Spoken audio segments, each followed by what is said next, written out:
the second video and the second step in preparing the sandbox machine is to attach an object storage to the machine, to the base database service compute node, the virtual machine on which the database environment is running on.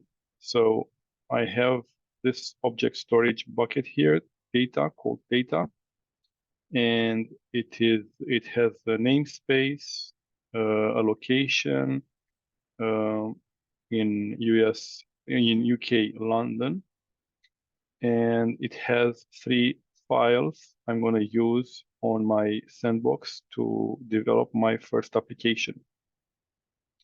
So we're going to go back to the environment. This is the connection, the SSH connection, the same one I used in the first video. And now I'm getting the second script to attach the object storage.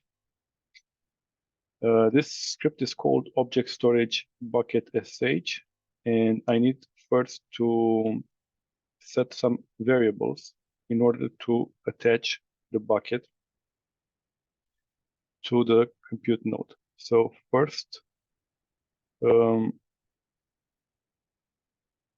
variable is the secret key.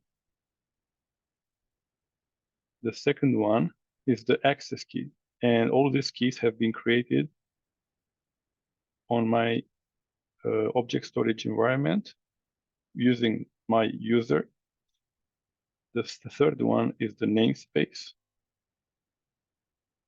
and the bucket name, data, and the location. You have here an example location, region, but this one is in UK, London, as I said. So these are the variables you need to set in the script, and then just run the script with source command.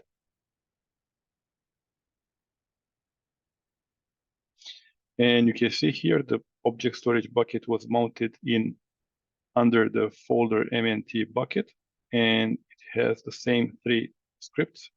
Well, the files you have seen in my object storage bucket here on the Cloud Console. And this is it.